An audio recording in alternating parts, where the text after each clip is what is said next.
Wizards of the Coast, his illustration work, and then his visual development and concept artwork. Finally, he'll speak to his process. We're grouping questions by theme, so we invite you to ask relevant questions as he shares about each theme. And at the end, we'll open the floor for additional questions. You should have it now. And then I'll introduce Jesse. I'll say, now I'll introduce Jesse. Yep. And I'll read the sentence I have. Also with us this evening. Also with us this evening, we have Jesse Kowalski, who has spent the last 6 years organizing exhibitions at the Norman Rockwell Museum as a curator of exhibitions. Welcome, Jesse. Yep. I'm having trouble. The one thing I would add for Jesse is the curator of the Enchanted. All right. That's perfect. I think that the most important piece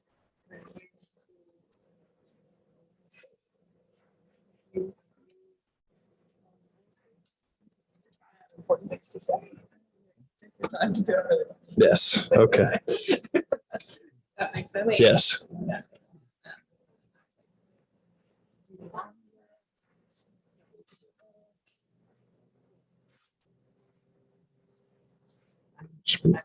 Yeah. Yeah, and so I advise those a little bit slow. Here it's a bigger one. Yeah. Mhm. That is where here. So that's like this. It's awesome. Mike, are you just not able to chat? Yeah, it's a It's a lot better. channel to chat. What's that? I need a YouTube channel to chat. Oh, I should be on. Like if you look at my thing, it says create a channel to join the chat.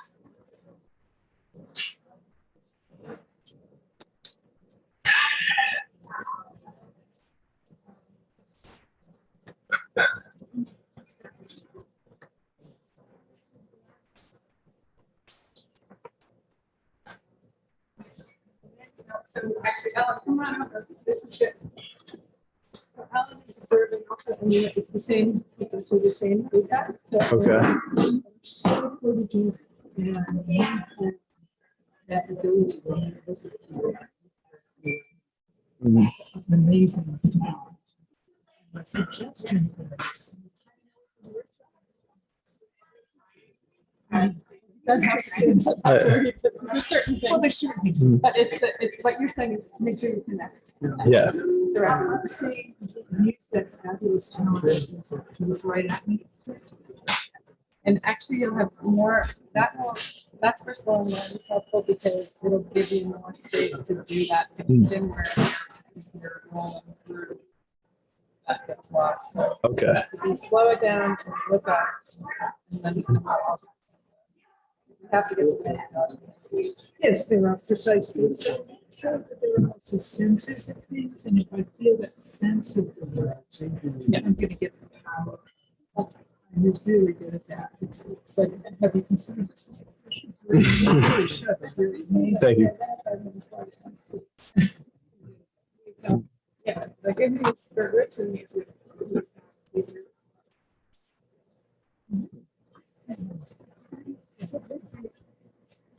Okay. It's good. But the things that don't have to be exact, if they're you, then they come from you. And not exactly. Some people speak in contractions. Ellen has a history of television broadcasting. Radio. Mhm. It comes from making all these developing that voice, influencing that voice, people speak in contractions, if you step a certain way. Don't be afraid. Okay. Thank you. Thank you so much. Yeah. That was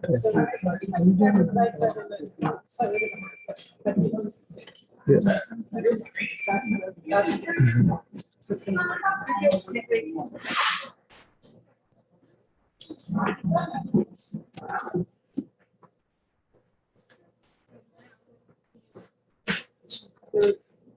Yeah, I'm hopping on the Zoom right now.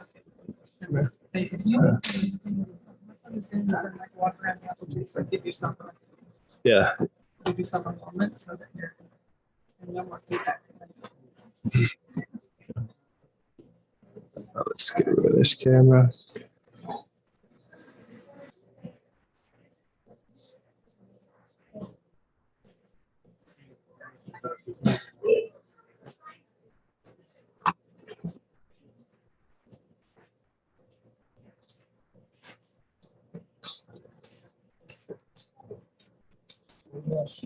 I'll be good. Yeah.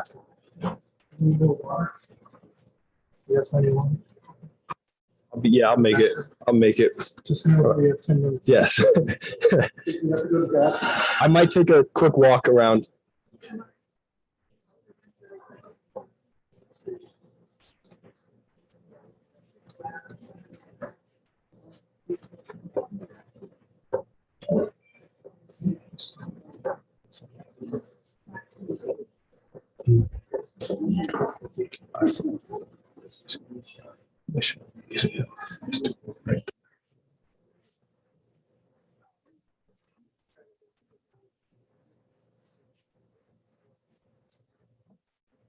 Rather have us do it.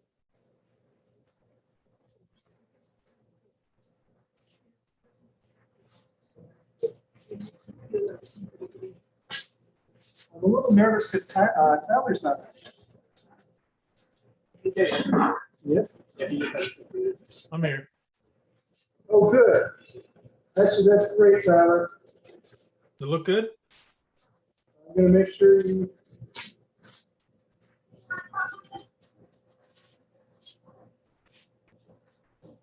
Jesse, What do you want? Jesse, Walski, I can't spot that. Hey, baby. Do I have all three of them over there, Amanda? You have, yes, Jesse, Tyler, Drew. Can I get you guys to do me a little sound test? Jesse, Go say ahead first. something. Test. Can you hear me? I can. Jesse, Yeah, how you doing, Rich? can you hear me okay? I'm talking away from the microphone, but if I were Drew, can you see me now and can you hear me? Yeah, you're really fuzzy though. There's a lot of gain there. This just because it's me. Okay. Fuzzy as in audio? As in too loud. Okay, hold on.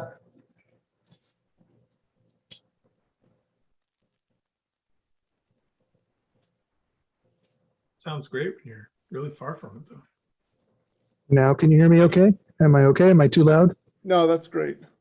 Yeah, it's- I'm gonna test the mic that we're gonna hand out to the crowd, so give me 1 sec. Yep. Jordan, I'm gonna test you out. So now I'm talking into a mic that I'm walking around. Can you hear me? Yeah, that's like the first time. It's kind of buzzy. Say that again. It's got too much gain or something. It's really buzzy. You're really fuzzy. Hold on. That's better. Where you're okay. holding it too close to your mouth. All right, how's that? That's great. Okay. So now I'm walking around. You can see me. Unfortunately, yes. So Okay. there we go. Okay, great. Awesome. So I think we're all set. We can see you. We can see you. Drew, can you actually just test your audio? Welcome, ladies and gentlemen. I am Drew the Dragon Slayer Thomas, coming to you live from the Norman Rockwell Museum. Can you go to Drew Can you go to me? and just come in on him? Great. Make sure you get my good side. And you hear him all good?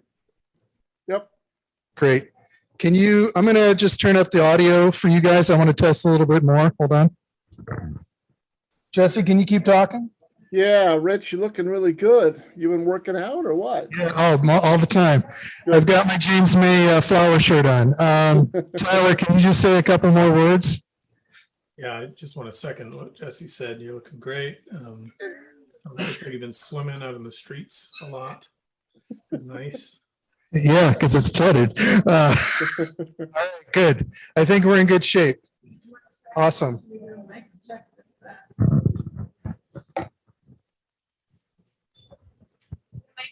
Just say hi. Hi, I'm Rebecca. Hello. Can you hear me? Yes. Long-time listener, first time asking questions. You heard that okay? Yeah. Okay, good. All right, I think we're good. She's rich. So I'm turning this off. I know, I just need to kind of, so I can see you. And we'll start one job.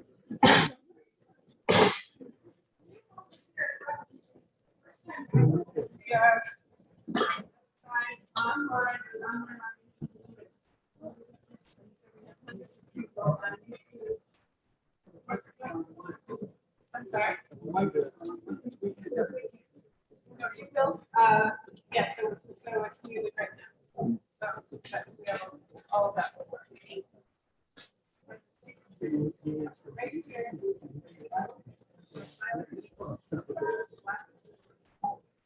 Make sure that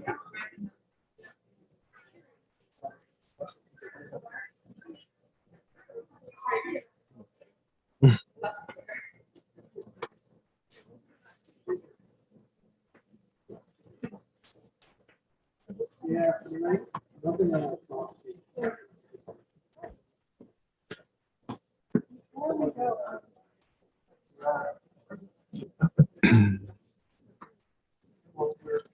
It's up.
One last pitch.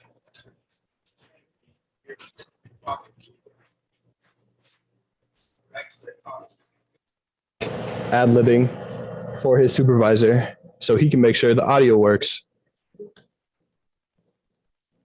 All right, All right. you stop sharing and we'll go to you, okay? All right.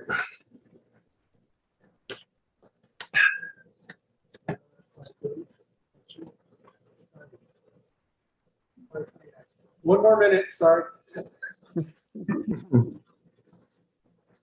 Tyler, your camera is phenomenal, by the way. That looks awesome. That 1080p Logitech, Yeah. good webcam. This is going to be the best one. All right, I'm gonna go live. All right, ladies and gentlemen, orcs and elves, once again, I am your host, Drew the Dragon Slayer Thomas, coming to you live both online and in person from the Norman Rockwell Museum. The mission of the museum is to illuminate the power of American illustration art to reflect and shape society and advance the enduring values of kindness, respect, and social equity that's portrayed in Norman Rockwell's art. Before we begin, I'd like to read our land acknowledgement.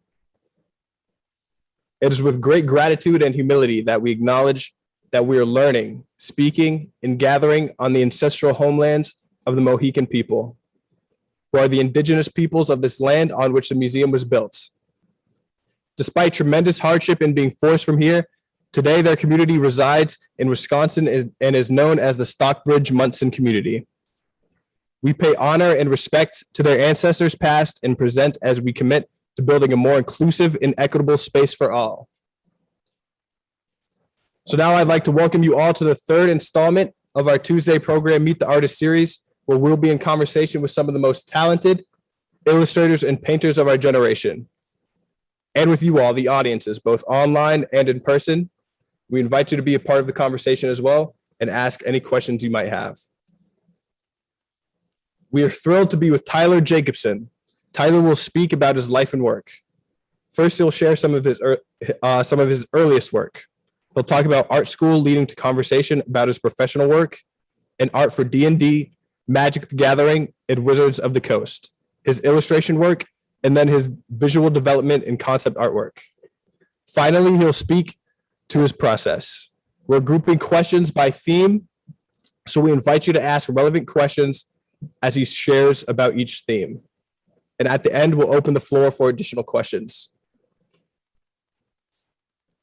And now I'd like to introduce Jesse Kowalski, the curator of the fantasy exhibit Enchanted, who has spent the last 6 years organizing exhibitions at the Norman Rockwell Museum as a curator of exhibitions. Welcome, Jesse. Hey, thank you. Yeah, thrilled to have Tyler here tonight. Tyler Jacobson combines vivid colors with a captivating composition to emphasize the action-packed scenes in his work. He's created illustrations for role-playing games and gaming companies such as Dungeons & Dragons, Magic the Gathering, and Paizo Publishing. Periodicals such as Entertainment Weekly, The New Yorker, and Sports Illustrated, and other clients, including the Boy Scouts of America. Jacobson graduated from the Academy of Art in San Francisco in 2009. Just 1 year later, he received the Jack Gahn Award for Best Emerging Artist. And at the Spectrum 19 Awards in 2012, he won the gold medal in advertising. And his artwork continues to make regular appearances in the annual Spectrum catalog. In the Enchanted exhibition, we include 2 works by Jacobson. An Egyptian-themed image for the cover of Paizo Publishing's 2016 release, Mummy's Mask, and also probably one of the most popular images to emerge from the latest iteration of Dungeons & Dragons, the Red Dragon image that's featured on the cover of the Dungeon Master screen. An additional image, Huatli Warrior Poet, will travel to the 2 museums hosting the exhibit. And that painting was featured on a 2018 card for Magic the Gathering. For the last 12 years, Tyler's work has appeared on several book covers for Dungeons & Dragons, including 2 of the game's most important books, The Player's Handbook and The Dungeon Master's Guide. His work is also presented on the cover of Volo's Guide to Monsters, Out of the Abyss, and the Sword Coast Adventurer's Guide. And over the last decade, Jacobson's also been creating artwork for Magic the Gathering, including a terrific card, Exalted Angel, signed prints of which are available in the museum store. And for the last 2 years, he's been focusing on Adventures in the Forgotten Realms, a Magic the Gathering release that brings the lands, creatures, and style of D&D onto the cards of Magic the Gathering. And that set will be released this Friday. Finally, less than 2 weeks ago, Flesk Publications began a Kickstarter campaign to publish a retrospective on Jacobson's career, aptly titled The Art of Tyler Jacobson. And they surpassed their funding goal by a substantial margin in just a matter of hours. So look out, he's on fire. Here comes Tyler Jacobson. Thank you so much, Jesse. And thank you, Drew, for the amazing, both of your amazing introductions. I'm amazed that you guys have me here today, and it's a dream come true, really. So thank you all. So I guess should we just jump right into, you introduced me very nicely, so I figure we should maybe just jump into slides, and Yeah, I don't sure. have to talk too much about my past. And, all right, well, let's see. I'll just start with a quick. We're going to go down a little bit of memory lane for everybody. How about that? So here we go. Let's get in here. All right, here we are. Everyone has to start somewhere. So I obviously started early on in crayon. Hopefully you all can see this image. This is, I guess I began in a fantasy realm. You know, I mean, obviously dinosaurs are real creatures and we're real creatures, but I started out here because I don't know, as I guess a lot of artists you guys have had on in the past, they start out just drawing every day as little kids. So that's, I would say, where I began. And I want to move everyone through sort of these are some of my early, before I had any inspiration other than cartoons and I'd say comic books. But I started getting into fantasy work maybe about 8th grade or a little earlier than that, when I started playing D&D and Magic. And I didn't really understand that there was so much art built into these games. And so here we have a drawing that I did that's based off of another artist that was in the recent Enchanted opening and at the show, Tony DiRolizzi. And his work really inspired me as a young kid. So this is me when I'm in, I want to say 8th grade, but it might have been 7th or 6th grade. But this is me basically trying to copy a dragon that he had in one of the D&D manuals. So obviously really early on, Tony was a big inspiration for me. But I had a number of illustrators that inspired me pretty heavily when I started becoming I would say when I started focusing on becoming a professional artist. And that when I started doing that focus, this was back in when I started going to the Academy of Art University in San Francisco. Before that, I sort of was, I would say I was a bit rudderless when it came to my art education. I went to Gonzaga University originally for biology, and I studied there for 2 years to become a scientist. And just wasn't fitting for me. Chemistry was really kicking my butt, and all of the, I guess, math related aspects of science were not for me. So I was studying ceramics, I was studying painting, drawing, printmaking, everything I could. And as soon as I left that school, I decided to focus in on illustration. And I went to the Academy of Art, and there I had a number of amazing teachers, including people like Chuck Pyle and Bill Mon. But I also, me and my friends, we pretty heavily went to school on illustrators that were working at the time that we were in art school. And so this image I have up here of, sorry, it's kind of small, but I couldn't really find a bigger one. This is a piece by Greg Manchez, Above the Timberline. This was a piece that was very influential for me, I'd say, in my early art career. I think he had done the Massive Black demo painting for this when I was in my 2nd year of school. And I just kind of studied every little aspect of it, all of his edge control, the way he dealt with fabric, the way he dealt with movement. These all became things that I strived to find in my work. And as we kind of get into my art school portfolio here in a minute, you'll kind of see, you probably see some of those influences of Greg's approach to oil painting. Another big, huge influence for me was movie posters. And the biggest movie poster guy of them all as I was growing up was a guy named Drew Strewson, who did pretty much every movie poster you've probably seen in the 80s and early 90s. He was sort of he came after an artist named Richard Amsel, who did a lot of movie posters and in a similar style. And then when Amsel left the scene, Strewson kind of took over that mantle and really made it his own and made it something really special. So that kind of art really influenced me as a kid growing up, seeing them on all my favorite movies. Here's his legendary Temple of Doom poster. Here's another, it's a really fairly small image, I apologize. This is a big poster, artistic poster that inspired me. And I guess not too many people know that this painting was done by Thomas Blackshear.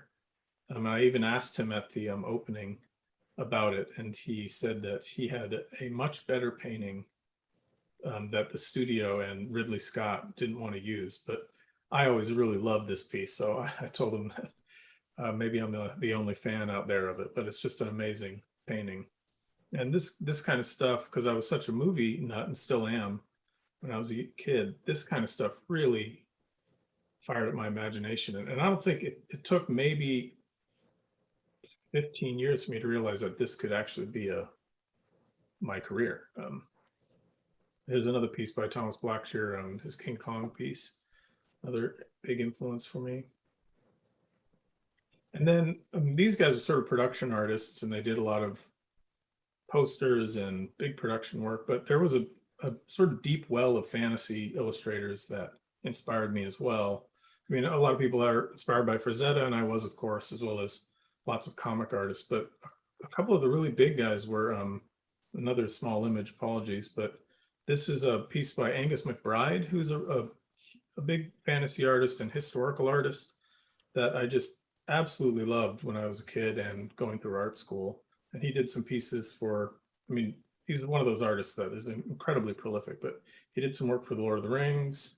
These are some of his Lord of the Rings pieces. I was also a big, huge fan of John Howe.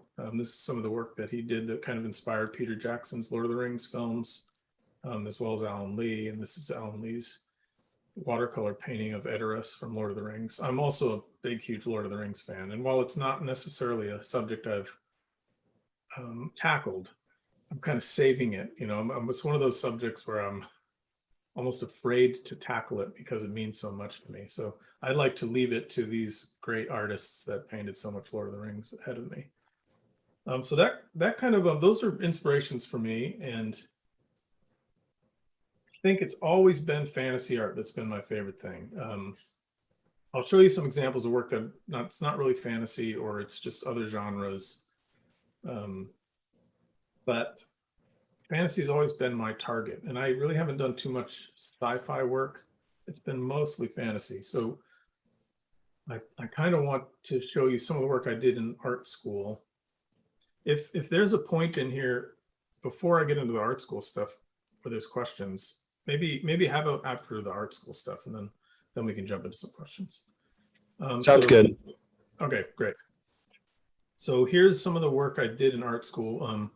When the program I went through at the Academy of Arts sort of asked us to create what they called a thesis project.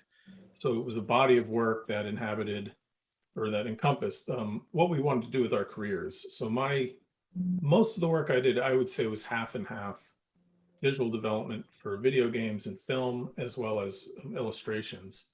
I would say I didn't really know what I was doing back then for the visual development stuff. So the ultimate focus in the end, when I was graduating and was brought before the directors of the program to present my work, most of it was illustrations. And the illustrations I chose were sort of themed off of tragic characters in literature, or hubristic characters that end up being pretty tragic in the end based on their choices.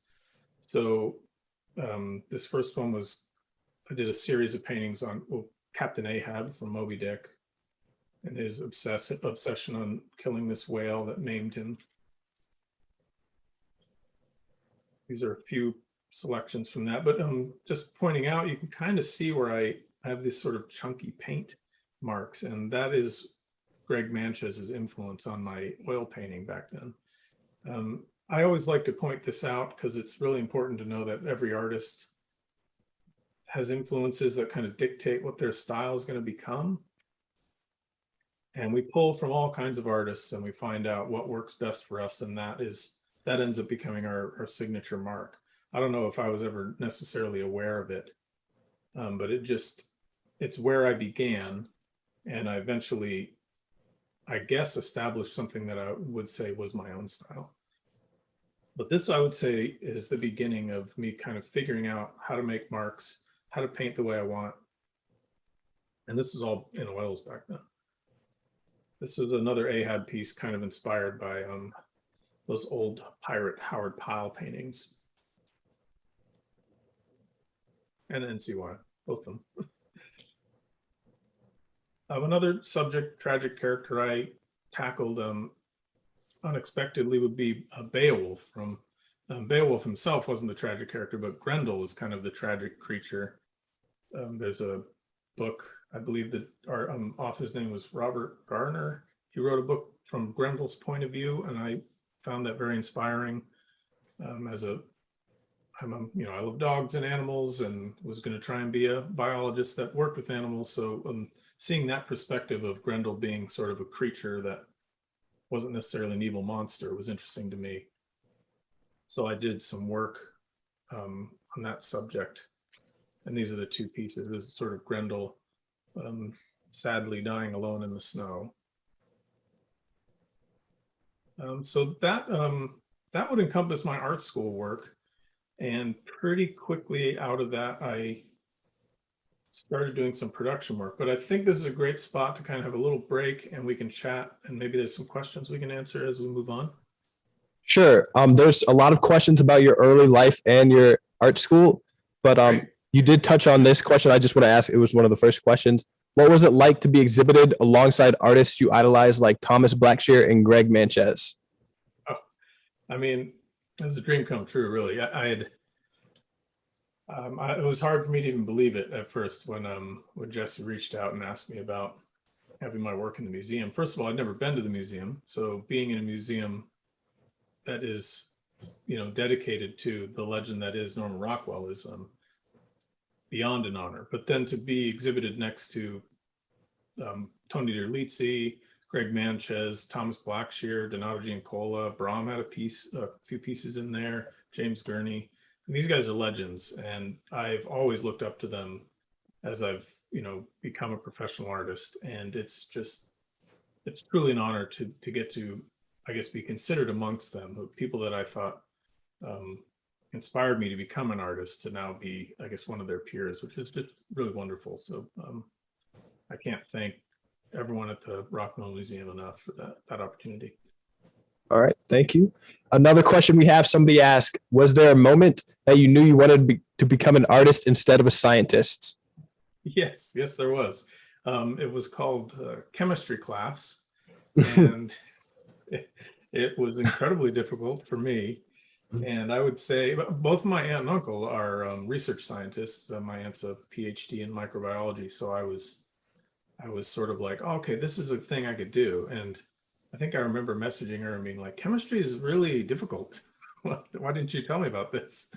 And that was, I would say, when I was pretty much failing chemistry and needed to drop it in order to save my grade, I was like, I think this isn't for me. And they did have Gonzaga had a pretty robust fine art program. So I was like, well, I'll just learn everything I possibly can here. And I think, honestly, the most stuff I learned there was ceramics. I did a ton of ceramics. I basically majored in ceramics. So it was a very interesting place to start. But yeah, it was chemistry. I would say it was 2001. I had a chemistry lab where I was just completely lost. And so I dropped that major pretty quick. Thank you. I'm sure many people relate to that, including myself. Anyways, Don't be discouraged, everybody. Continue to love science. You just don't necessarily have to become a research scientist. No, not for everybody.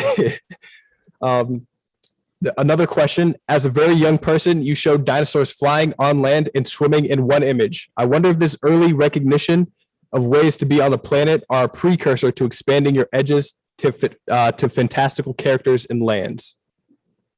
Wow. I mean, that's a great observation. I don't know thank you. It sounds more like a compliment than a question. Yeah. No, I would say, yeah, I guess, I don't know. I guess I had an early eye for composition. As you saw in that image, the horizon line was very high. So I was really playing around with that golden ratio. Yeah, Tyler, I was wondering, were there certain people who inspired you growing up, or what about movies or books or TV shows? Movie-wise, I would honestly say movies are probably like the biggest inspiration for me. And most of it came from a lot of Jim Henson films. Not necessarily his work with, Sesame Street or the Muppets.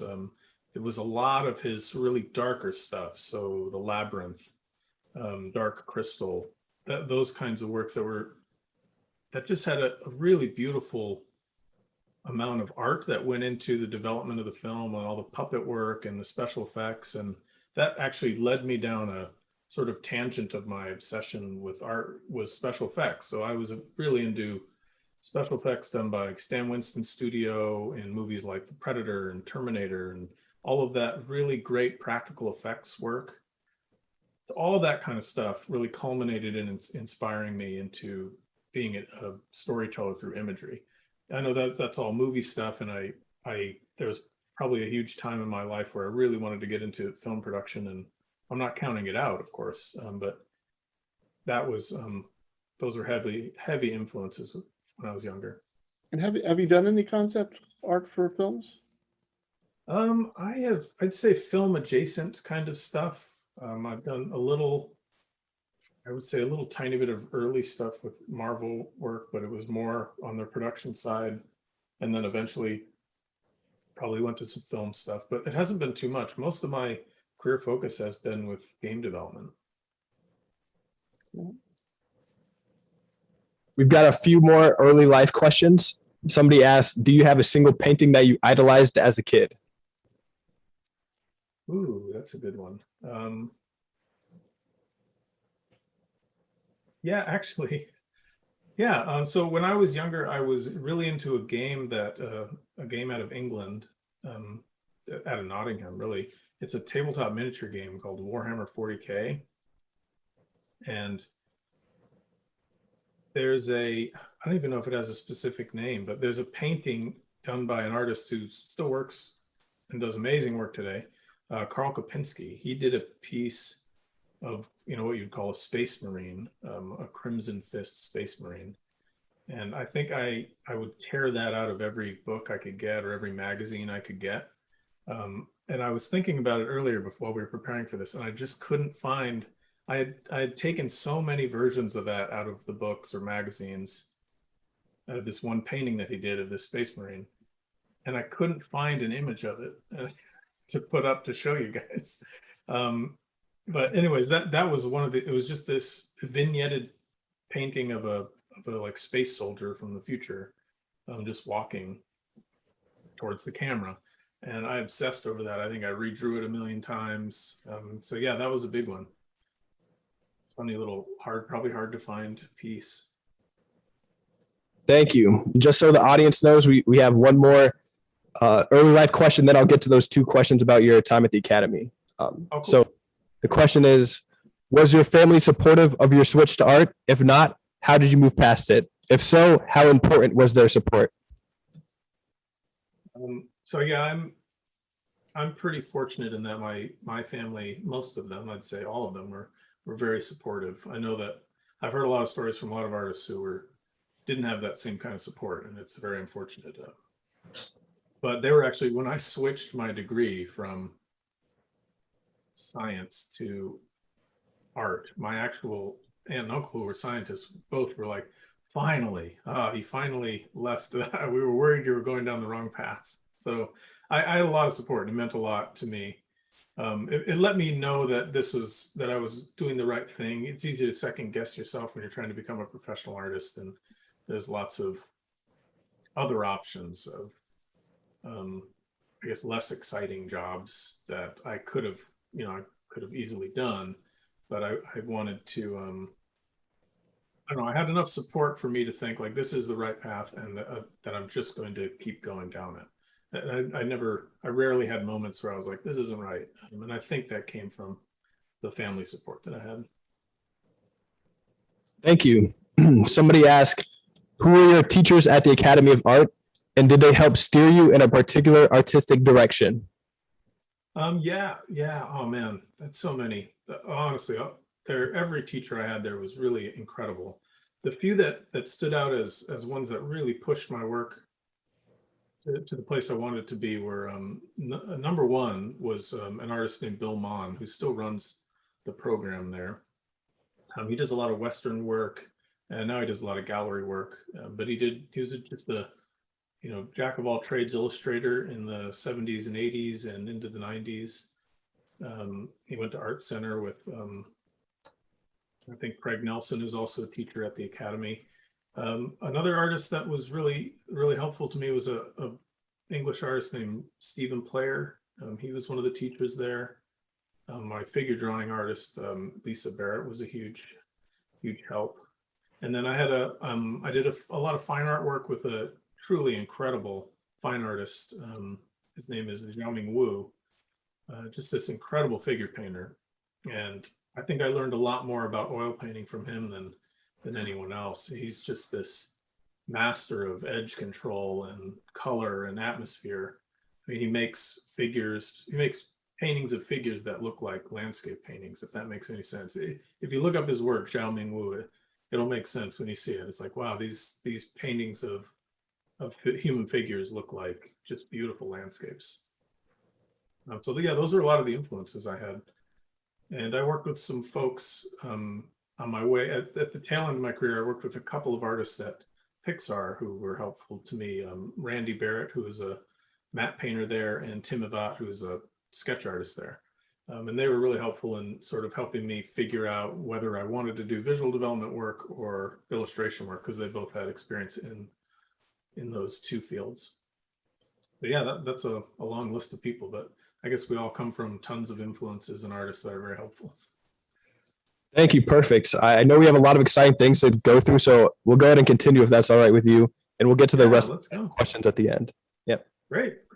So after, I'll just jump back into the slides here if they're still up. Are they still up, Drew? They're still up. Yep. Okay, cool. So after I got out of school, I think I floated around for 6 months, kind of panicking as to whether I was going to be able to get work. And I did work here and there for really tiny companies like Fantasy Flight Games and a few other little ones here and there. And I was looking at video game companies to go to. But then I got a call, thanks to Irene Gallo at Tour. She had given my name over to John Shindahedi at D&D in Wizards of the Coast. And John messaged me and asked me if I wanted to do Dungeons and Dragons work. So I immediately said yes, of course. Didn't even ask what the job was.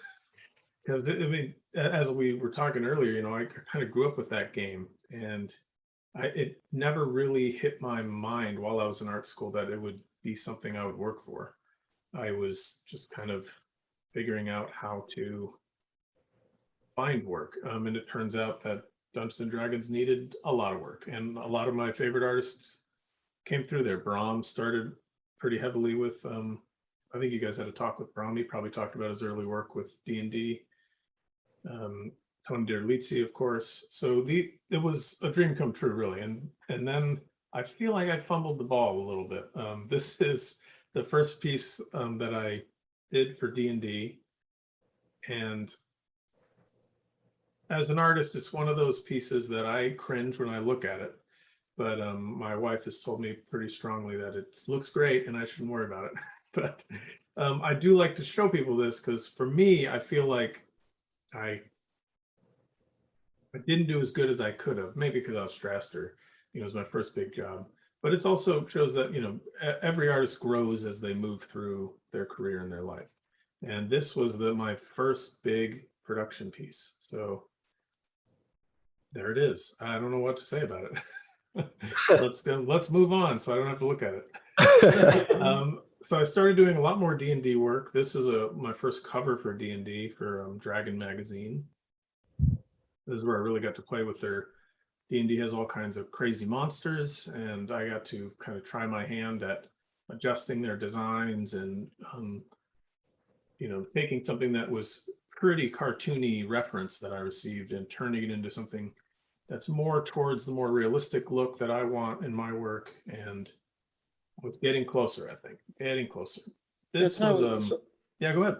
Sorry, yeah, I was just wondering, how much of a say do you have in setting up your compositions for D&D and Magic and for choosing the subject matter?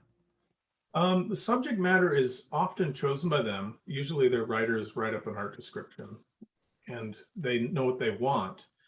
But the composition is actually, they're really good at leaving it up to me to decide.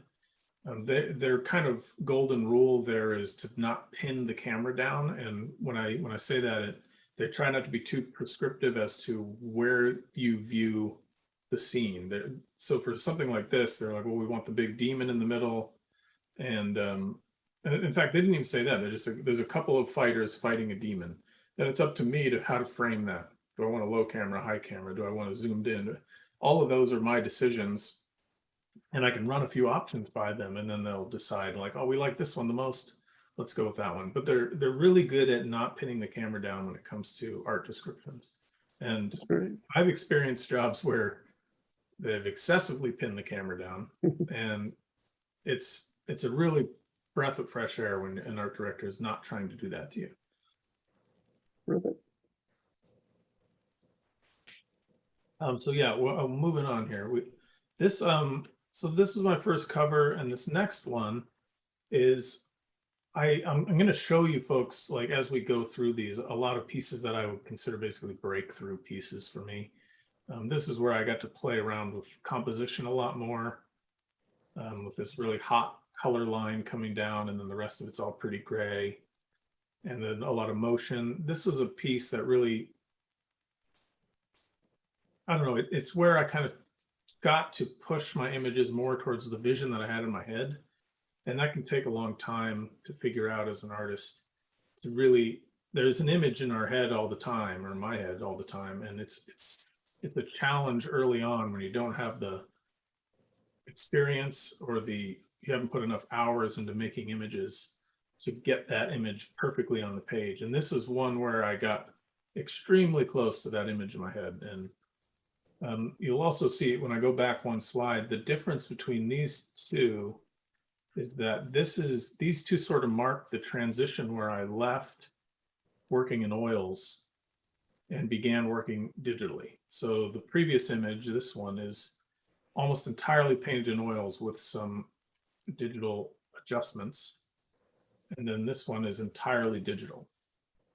And I made this transition simply because for me, for production art for me, there was a lot of in-between work where I would paint most of it, and then I would photograph it, and then I would make a lot of additions, or the client needed all kinds of changes, and I would make those changes. And it was the pace of production work that I was doing pretty much forced me into a digital space, because it was so much easier to make changes. It was so much easier to do quick turnarounds for the high level of production work, or high rate of production work that needs to be done for video games and tabletop games. So after these, I'd say after this piece and maybe one or two before this, I went fully digital until a couple years ago. So, I'll keep moving along here. These were the ones that Jesse had showed a minute ago. The I would say famous now covers for Dungeons and Dragons. This is the Player's Handbook, one of the core books for 5th edition. And this is the Dungeon Master's Guide, another one of the core books for 5th edition. I can't tell you how much of an honor it was for them to ask me to do these paintings, because the core books for D&D have only been painted by a handful of artists since since 73, I guess, when the first books came out. So yeah, I was thrilled to get to work on these. So that kind of brings me into the realm of Magic the Gathering. So I did all that D&D work. I'm sorry, Tyler. Yeah, We go have ahead. a load of like D&D specific questions. Yeah, So yeah, let's do it. get a few of those. Thank you. Yeah, before we go down the Magic rabbit hole, let's get some. Yeah, because I'm sure we'll have a bunch for that too. So anyways, the first question is, how many pieces have you done for D&D / Wizards of the Coast now? And do you have a favorite? Oh, wow. I think, so I do have a favorite. It's funny, I can actually count the jobs. If I open I don't know if you probably can't see this, but I can at least count. If I open my folders, I have the way I organize my work. So I have done, I'd say it looks like 85 individual jobs for D&D, but each job has been way more than one piece of art. So it's got to be well over 150 pieces of art for D&D. Hmm. My favorite one is, so it's probably down to a 2. It's probably down to this one that's up on the screen now, the Dungeon Master's Guide, and that red dragon piece that Jesse showed early on. The reason is the red dragon, of course, is just like one of the most legendary creatures in D&D. It's been depicted by absolute legends, Jeff Easley. There's some really amazing design work for the dragons done by Todd Lockwood. So those getting to do a red dragon, getting to paint a red dragon for D&D is kind of like a bucket list thing. So that's another one of my favorites. And then I put the Dungeon Master's Guide here up there as well, because this was one of those perfect storms, I would say. They needed it in a week. And obviously I can't say no. It's the Dungeon Master's Guide. It's a very, very famous book to get to do the cover for. So so the perfect storm is that I had to do it really fast. The rush jobs can often be not satisfying because you never really get to get the piece to where you want it. But I was able to get this piece to where I wanted it because the art director, Shauna Narciso, she didn't really want to change anything. She was like, I want you to handle this. It's your vision. Go for it. And she just handed it to me and I made it what I wanted it to be, which is also a rare occurrence. So it was a number of things that came together and made it really work. And I'm super happy with the piece. So it's kind of lived on as one of my favorites. Thank you. Another question is, if you were to redo your first artwork for D&D, how would you remake it and why? Oh, wow. The way I would remake it is I would do a lot more preliminary work. I think that's the biggest way to fail on a piece is to not do enough preliminary work. I think the great rule a lot of people say is, that a painting is 90% preparation and 10% execution. Or maybe a different ratio, but I think it's more 90 to 10. And I think I put way less into the preparation for that piece than I did in the final. So I would get better reference. I would, if I were doing it today, I would get a way better reference. I'd probably make 3D models for a number of things to get the lighting just right. And there would be a lot of other steps I would take before I would tackle it. And I know a lot more about painting now, so it's hard for me I like to beat myself up about that original piece, but I just know so much more about painting than I did back then. So that's a hard thing to correct. I could redo it now because I know so much more now, but yeah, I don't know if that's a satisfying answer, but. Perfect.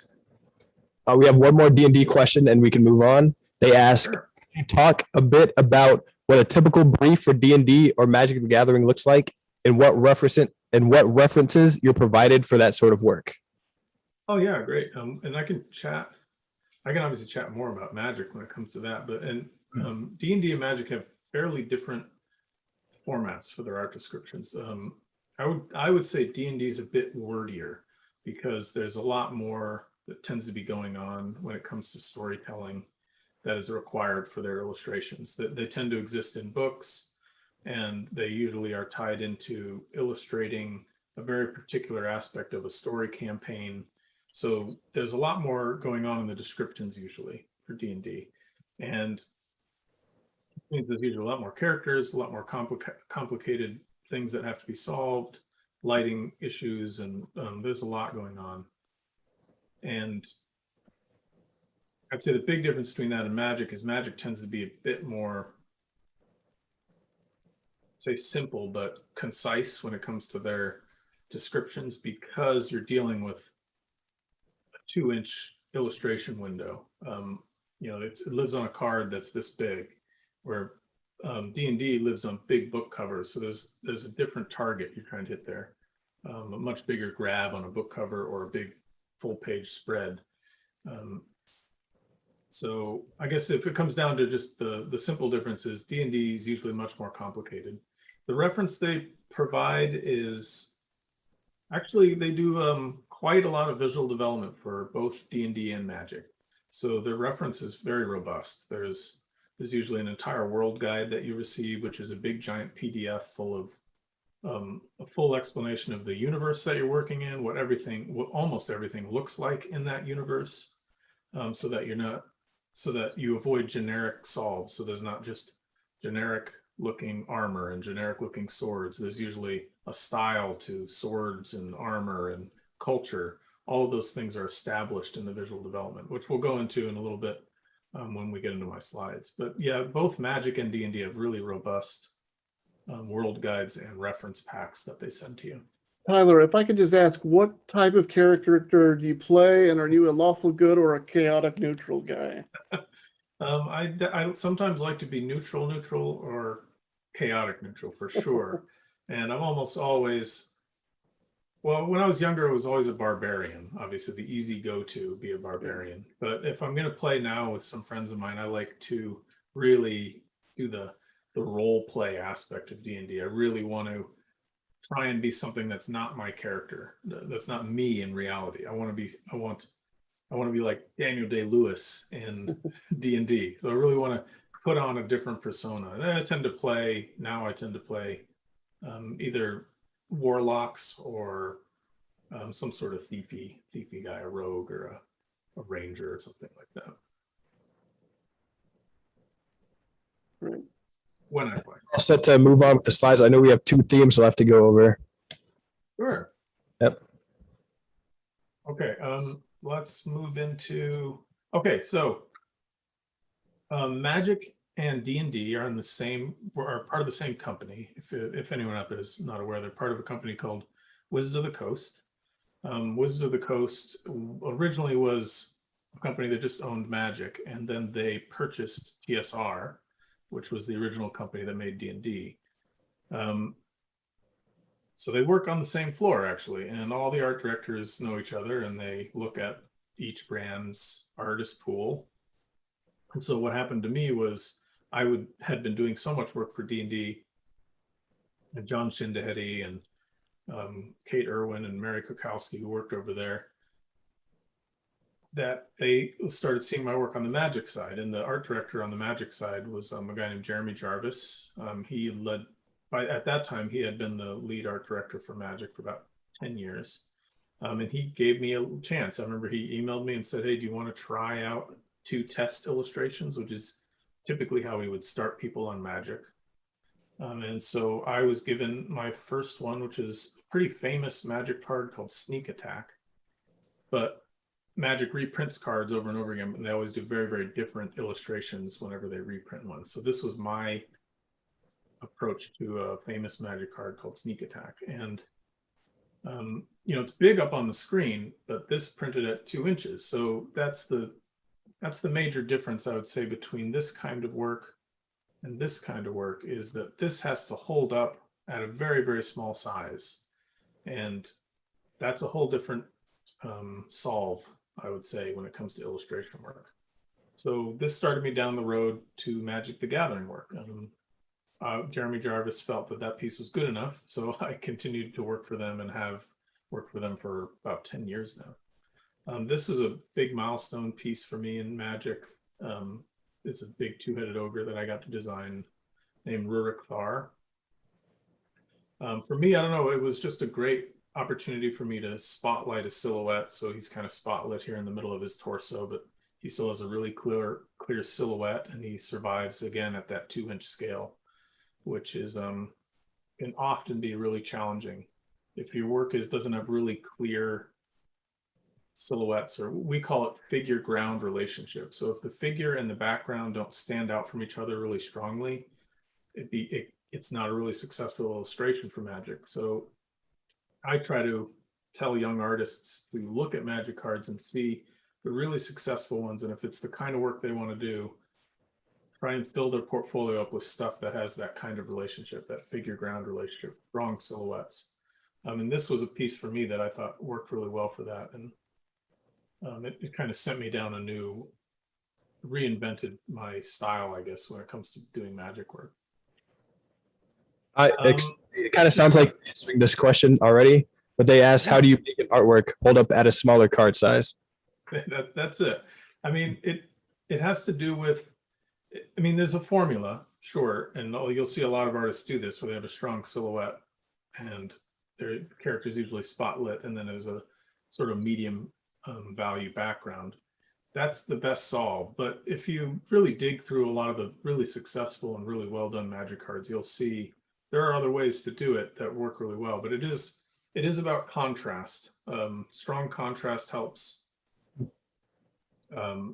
Good edge control. It's really hard to deal with really blurry and soft edge transitions in Magic because it's such a small frame.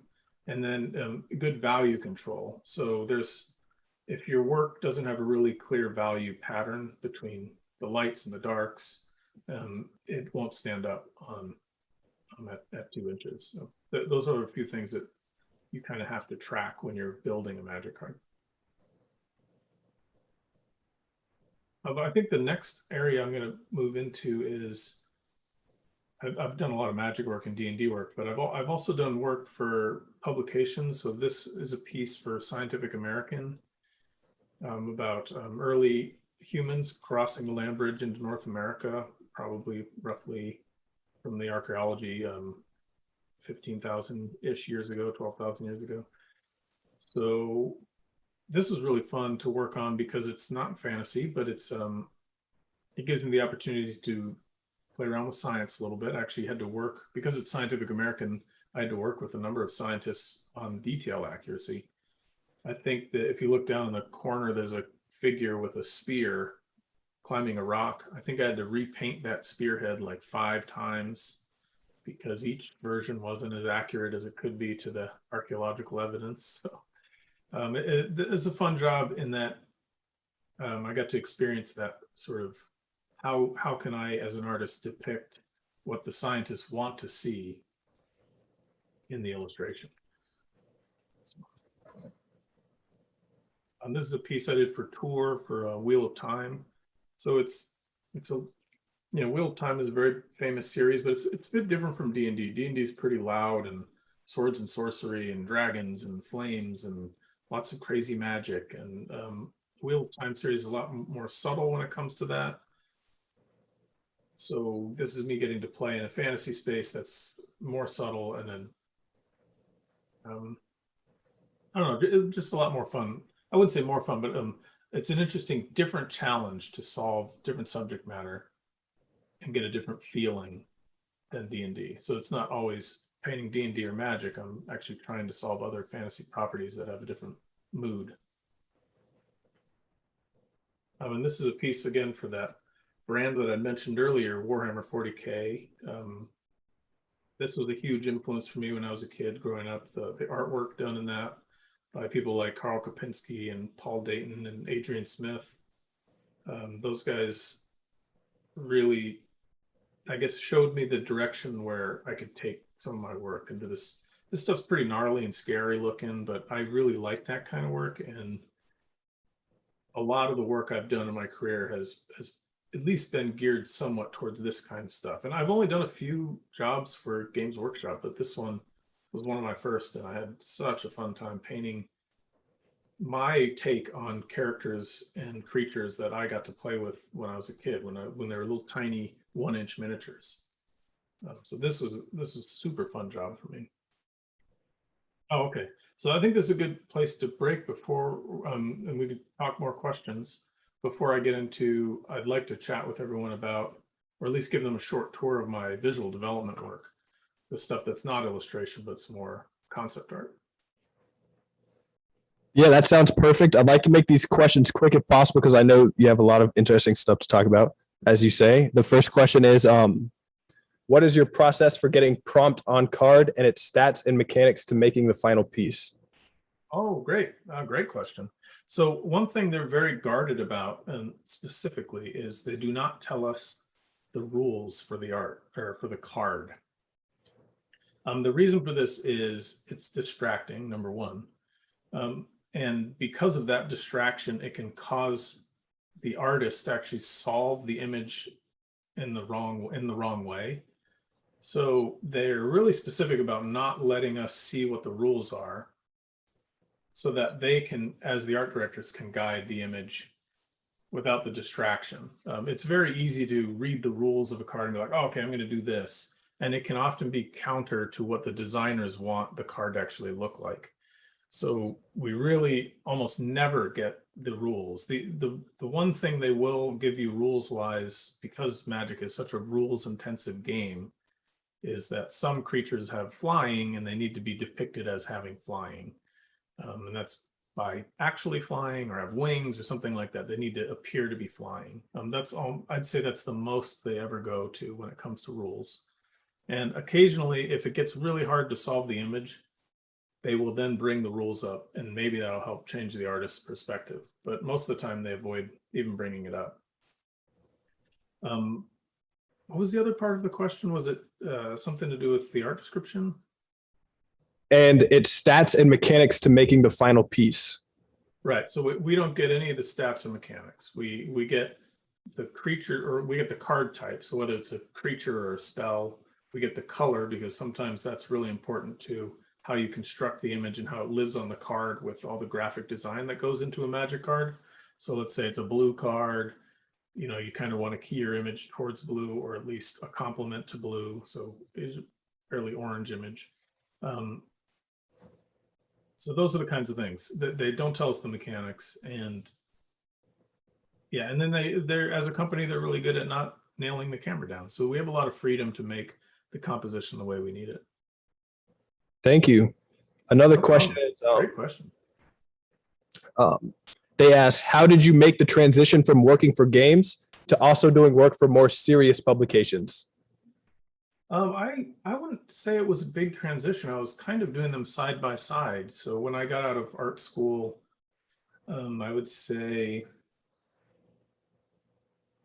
maybe 6 months to a year out of art school, I started working with Richard Solomon in New York City. And most of the work I did with him was not fantasy at all. It was all publishing. I think the reason I put mostly fantasy in this slideshow for you guys is because the Enchanted show is all themed off fantasy. But I've done a lot of work for, you know, like Rolling Stone, Entertainment Weekly, advertising work for television. That's all pretty much non-fantasy stuff. I did some Bollywood movie posters and stuff like that were pretty fun. So I was doing that at the same time as I started working on D&D and Magic. So I kind of had two worlds and almost two styles. If we go back, like these two were done for publishing, and I kind of was working in a slightly different style, at least to my eye, than this kind of stuff, which is a lot more organic, and these are a little more hard-edged and chiseled out. So I was doing them in tandem, and it was kind of interesting, at least from my perspective now, looking back on it, that I had two kind of different styles going on. Now I would say that I just paint things in my one style, the way I want to paint them. But there's been a lot of jobs in the past where I have painted in such a way that I felt like this is what they want stylistically. It's not what I want stylistically. So yeah, but I would say, you know, to shorten that down, I was doing them at the same time. There wasn't a transition between one to the other. I was just doing non-fantasy work and fantasy work at the same time. Perfect. Thank you. I think we're all set to move on. I do want to quickly say, it is 6:24. We can go a little bit longer if that's all right with you, Tyler. Oh yeah, of course. Yeah, shoot. I was talking a lot, huh? No, you have really thoughtful answers, so it's great. And I also just I'm want happy to go a lot longer. I mean, or not a lot longer, but how about I kind of jump through this visual development stuff and just give like a broad chat about concept art, and then we can just look at those last images that I had. Oh, I also have some little process stuff at the end too. But yeah, let's jump into it. So I also do a lot of visual development work for Magic the Gathering and D&D. This is a different kind of art solve. It has to do with a lot of, I would say, nuts and bolts of development. You know, if you're creating a new world, you want to know what all their costuming is. You want to know what all their weapons look like, what their horses look like, what do the creatures in this world look like, what's the architecture. All of these things are thought about, and we bring in teams of artists, usually 5 for 3 weeks to go through all of this stuff. So this is me exploring how all of this particular Rakdos culture and what their costuming looks like at silhouette level, because silhouette's really important to Magic. This is some Gruul guys, like how do they tattoo themselves? What do they build their clothing out of? These guys are kind of in that Mad Max type realm, so they build their stuff out of, it's Mad Max without cars, you know, so they build their stuff with bones and rope and other things like that. I really enjoy visual development, sort of creating new characters. So these are some explorations of pirate captains for a set that was called Ixalan. Another thing I really love working on is creatures. So this is oftentimes creatures are, how do we theme a creature? Is it just a big monster or what's its influences? So I was looking at, I needed to make an ogre or a troll, one of the two. And I was looking at the skin pattern and dappling of Indian elephants. So I kind of wanted to bring in a little bit of that morphology and creature anatomy into a bipedal monster. Other things you have to think about when you're doing this kind of development is scale reference. You know, if this guy's a big giant ogre, how do we show that he's a big ogre on a card? Well, like most of us know how big roughly a sword is or a helmet. So we kind of made his belt out of swords. That's a great way to sneak in a little bit of reference. Obviously, a human head hanging off a belt is a good reference too, but it's a little macabre and it often gets edited out of Magic cards because it is, of course, a kid's game. Sometimes character design is really fun and weird. This is a giant that I had to do for D&D. Again, I snuck in scale reference by putting helmets and swords and little things snuck in there, coins and stuff like that, so you can get an idea of how big this nasty monster is. Sometimes visual development for Magic is solving their iconic characters. So this is a big demon. Again, scale reference sometimes is hard, so you just got to throw in a regular figure right next to them. Here's some more of that pirate set, exploring costume design. This is all fun stuff for me because I don't have to really worry about getting a full illustration finished, but I can surround myself with all sorts of period references, like how swords were made in this time period and how belts worked and jackets. And then I can tailor all that stuff for the Magic setting. And it comes in, it starts creating really cool opportunities for costume design and making something appear like it's in its own world. Now, another big challenge in visual development, especially for Magic and D&D, is that you need to set the mood for a particular set. So this isn't necessarily designing anything specific, but it's giving you a feel for what this story point is going to be like. And I've done that a number of times. This is for Dominaria, one of their legendary characters. He's a wizard Teferi, but he's also a time traveler. So how do we get those themes in? It's the old version of him, but then there's a statue of him when he was younger. And that's a great way to depict the feeling of this particular set, which is about traveling to the past. This particular set is that pirate set, so it has to do a lot with Mesoamerican influences and medieval Spanish influences. So we themed the Spaniards were evil vampires, which I thought was appropriate for history. And then the Mesoamerican culture were incredibly powerful and rode on giant dinosaurs with colorful feathers. This is a really fun set for me. I did a lot of work for it, but we wanted to set the mood, and the mood was sort of influenced from those old Howard Pyle and N.C. Wyeth pirate paintings. And I found like this was a great way to get that feeling for the set.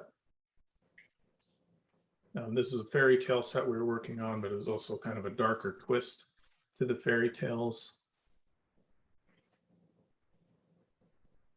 So yeah, that was just kind of a quick, I know we're running low on time, so that was just kind of a quick tour through the specific aspects of visual development for Magic and D&D.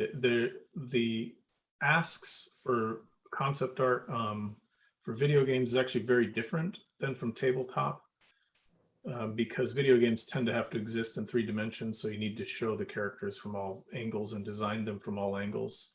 Whereas D&D and Magic, you often only really have to design the characters at the front because they're going to exist either on a little tiny card or in a small illustration. So you don't have to do too much of the exploration of the back of them because you're only ever going to really see them in the front on these cards.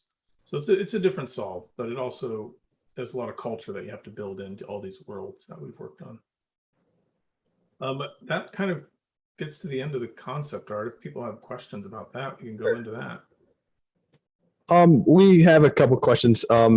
Somebody asked, do you often reference older works such as Pyle and Wyeth when creating something new? Oh yeah, absolutely. I have a big collection of Golden Age illustrators that I really love. I always look at Pyle and Wyeth a lot, but I tend to dig into people like Tom Lovell and Dean Cornwell are a couple of my favorites from back then. Always love Rockwell stuff, especially if something calls for being a little bit more designed. I'll look at people like J.C. Leindecker and Norman Rockwell because they were really great designers.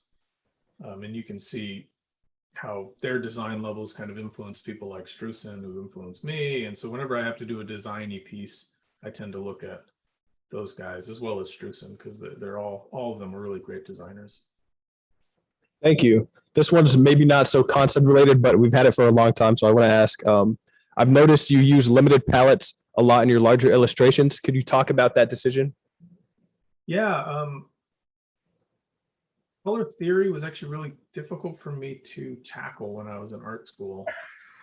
So the way I was able to figure it out was to work from gray. So most of my early stuff was working from gray, and just as when you work from gray, the result tends to be limited palette because everything's pretty gray and you're just trying to force in just a little bit of color. So I tend to like that look, more muted things. And it's kind of just become how I paint everything. And now that in the past couple of years, I've been switching back to painting in oils again. And it's actually become a pretty big asset. I'm already in the mindset of painting with limited colors. And so when I put my paints down, I only pick a few tubes and I work from that theory as opposed to all the colors on my palette. But it's its own special challenge working digitally with a limited palette because Photoshop, if you're painting in Photoshop or any of the digital tools, you have all the colors in the universe available to you. So it's hard to not pick those colors, and it really forces your mind to understand what colors you should be using and whatnot. So there's, I guess, through the brute force of digital work, I was able to understand color theory a lot better because I couldn't use all the millions of colors that were available to me, or it would have looked really strange. Thank you. We have another question they asked. How did you first become aware of Golden Age illustrators? Oh man, that was in art school for sure. I was loosely aware of a lot of them growing up. I grew up with, I think, 3 giant Norman Rockwell painting books in my house. But that was about it. That was my exposure, I think, when I was a kid to people of that age. And I know Rockwell is sort of after the golden age, if you want to break the ages down into little smaller ages. But it wasn't really till art school that I started hearing all these other names from my teachers and fellow artists, and then I started digging in and finding all these great books that contained their work. And back then, it wasn't that long ago, but I guess it was about 12 years now for me. But back then, there wasn't a lot of those. Most of the great books, like the Dean Cornwell book and the J.C. Leindecker books, were all out of print. So it was really hard to find them.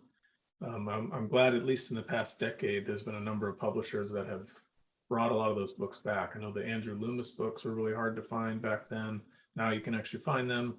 So oftentimes we would go to old bookstores or to Comic Cons, and places like Bud Plant would have old versions of like the Dean Cornwell book for like $600. You could get this Dean Cornwell book. Or if you had $250, you could get this old J.C. Leyendecker book that didn't have really great reproductions in it, but it was at least a J.C. Leyendecker book. So I started learning a lot about those Golden Age guys back then, and I think one of us in the studio was able to get that Cornwell book, and we would all just crowd around them and look at it. But yeah, those are interesting times. I'm really glad there's a lot of people bringing back a lot of those books. People like Flesk and Illustrated Press, I believe they've been doing some great stuff. So. Thank you. I think we're all set to move on. Cool. So the last little bits of stuff I just wanted to tour everyone through some of my favorite paintings. This is just a big dragon. It's one of my favorites because I got to play around with how light passes through thin membranes of skin, so subsurface scattering. And I like designing monsters, so I got to play around with, a 6-limbed creature, 2 wings and back legs and front legs. This is a really fun one for me, and I thought it was really successful. And it's limited palette again. This is another favorite of mine for Magic. It's Jace. I have to have a lot of fun with lighting and color. He's in a dark room, but he's a very blue character, so it's you have to kind of get all of his blues in there. It's the idea is, if you're painting the X-Men, you kind of have to paint to Marvel's style of the X-Men, right? So if you're painting Wolverine, he has to have that yellow outfit. And it has to appear yellow, even if he's in a particular lighting scenario. So this was a fun challenge to get this branded character through. And I got to get a bit of mood and mystery into it, which was really fun. This one was great. They used it in a video. So when I painted this digitally, all the elements of her are on different layers. Her spearhead and her arm and her body and the wings are all on different layers. So they animated it to parallax at the camera, at the camera lens. That was super fun to work with the video guys on that. Unfortunately, I don't have a sample of how they animated it, but I'm sure it's out there somewhere. This is the piece that Jesse had mentioned that'll be traveling. It's Squatley. She's a character that I designed for the Ixalan set. This is a favorite of mine because I actually designed her entire look as a planeswalker for Magic. And then I got to illustrate her character card along with the cool little dinosaur familiar. I guess it's really big. This is another breakthrough piece for me, the Exalted Angel for Magic. I think this is where I kind of brought my use of reference. I think I resisted using reference a lot before this. For some reason, there's a deep, dark history of artists that look down on reference and then artists that embrace the use of reference. And I learned a lot that I should have embraced the use of reference much earlier in my career. And I used a lot of reference for this one, and it was massively helpful. So all you young artists out there, if anyone tells you not to use reference, tell them they're wrong and that they should use reference. And look at any Norman Rockwell piece. He used a lot of reference. This was a fun piece I did for D&D. So I got to paint a whole lot of weird mushrooms, and it's a demon that's actually made out of mushrooms. This one was super fun because it might have been one of the more colorful pieces I'd done in my career. So I only picked this one because I had such a good time with it. This is the Sword Coast Adventurers Guide. I threw this one in because I worked with a friend of mine who works at D&D, and we kind of just came up with what's the quintessential D&D image. And D&D as a game is about adventurers working together. So why shouldn't that be exactly what's depicted on the cover? So we kind of created this scene of this team of adventurers being surrounded at their campsite. And I just had so much fun giving everyone their own little character and their own gear, and it kind of really embodied the nature of D&D as a game. and what to expect when you play it. So I think this is one of my most successful D&D images from a personal standpoint. And if anything was more successful in D&D than as a D&D image, it was this one, because it's easily one of my all-time favorites for D&D. And this was born out of just a concept plate that I did on a concept push for D&D, where we were designing all the new giants. And this is just a small black and white piece, and they asked me to turn it into the cover for the Volo's guidebook. So I got to actually take a piece that I didn't really even finish, almost abandoned, and got to really go in there and bring it to life as a full image and actually build some story into it. You know, I spent a lot of time working on this main giant's, the way he's leaning his shoulder in and the way he's lifting his hand to stop the giant from behind him, who clearly just wants to eat this guy. He's sort of like, hold on, I want to listen to what he has to say. So I got to actually build in a lot of storytelling with just a little bit of gesture and a little bit of character movement. And of course, all of that was cropped out when they printed it on the cover of the book. So that always happens. And then the last one I wanted to show, which will lead into some little quick videos I can play for you guys, is I recently started working in oils again. So this is one of the first oil pieces I did for Magic ever. I did it a couple of years ago. And it's just a big Kraken piece in the ocean. So it's good. I got to break out the oils again and paint this guy. And I have a little, see if I can share something different here. Let me see if I can share a video real quick. I have a couple of videos I could share with you guys. Okay, here we go. This is a little video that can show you the process I took with this. Can you see that? Yeah. Okay. It's just a short little video to show how I went through the painting process, so you can get an idea of how I tend to work in sections. Block in pretty heavily and then start refining the details. Do that one more time just so you can see. All right, kind of laid in the ocean, started laying in the aspects of this creature, and then started hitting all the details in my focal points.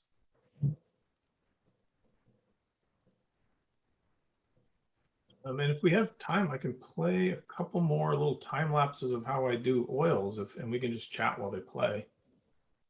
Here's just one I was doing of a portrait of Sigourney Weaver from Aliens, a favorite movie of mine, by James Cameron in the 80s, sequel to Alien. Did you want to have questions while the video was playing in the background? Yeah, that sounds great. I'll just, I think there's like 4 of these little time lapses, maybe 5, and I'll just cycle through them while we chat. Sounds good. We have a few more questions and then we can look to wrap it up. Awesome. So somebody asked, why did you switch back from digital to oils? The main reason is that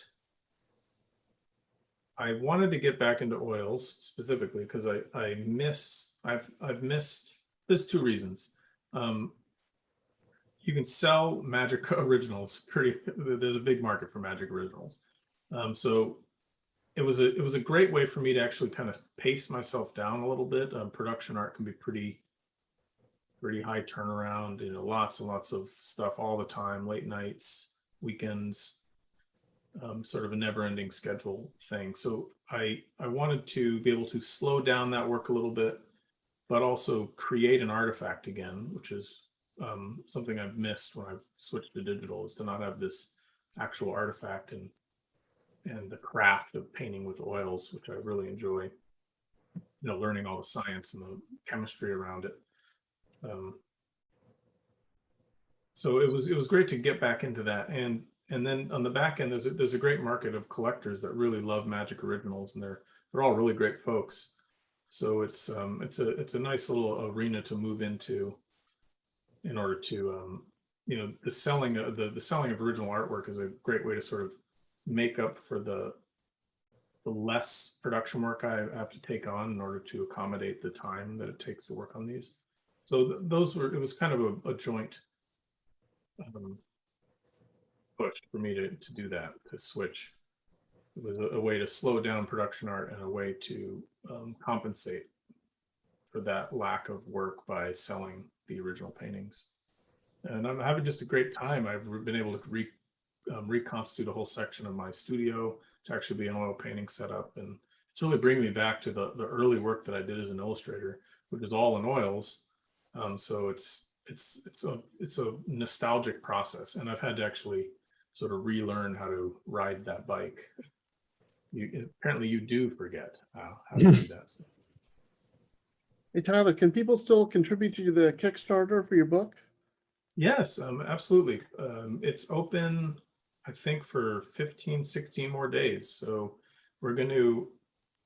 we've reached our second stretch goal, and we're going to be introducing a third one here probably at the end of the week. So hopefully people can help us push even farther and get some more content. But we'll be announcing that later in the week. But anyone can go to the link that you guys might have posted somewhere, but they can go to either my website, and there's a banner on my website that'll take you to the Kickstarter, or you can just search for The Art of Tyler Jacobson on Kickstarter, and you'll see the book that is being put together.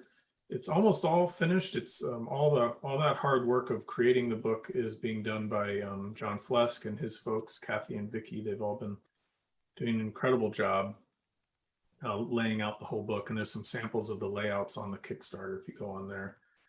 But you know, if this slideshow has been a little tiny tour of my career, the books, I think we're at a little over 160 pages, so there's a lot of stuff to see in there.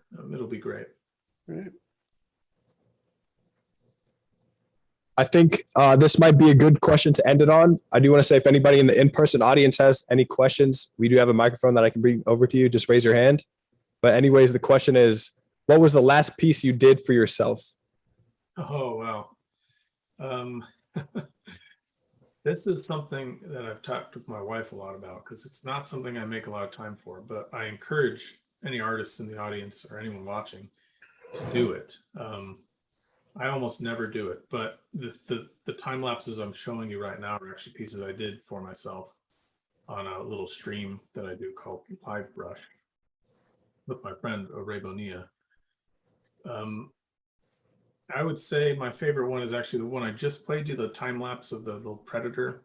I've been trying to do little paintings of some of my favorite movies, and that's sort of the only time I've had for personal work. So I encourage everyone to make time for it. It's something I should do a lot more, because it's easy to make a mental distinction between work and having fun. So when you actually do personal work, it kind of gets you more excited to do your production work. And so I've been lately, in the past few years, I've been trying to take every opportunity I can to make more paintings, even if they're just little silly portraits like these, or just fun personal stuff. I've been exploring a lot of digital tools as well. So I highly encourage it, even though I don't follow my own advice often. Thank you. I think this has been a great discussion. Okay, no questions. All right.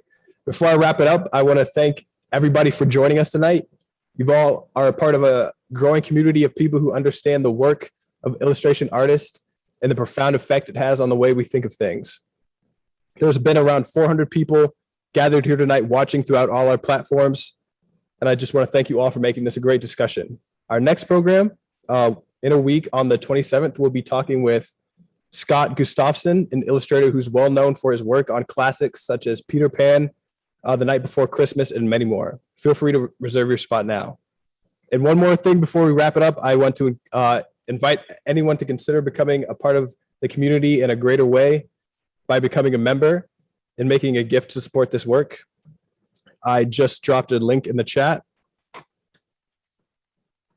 And once again, I just want to thank Jesse for being here. I want to thank Tyler for being a pleasure to work with and having very thoughtful answers.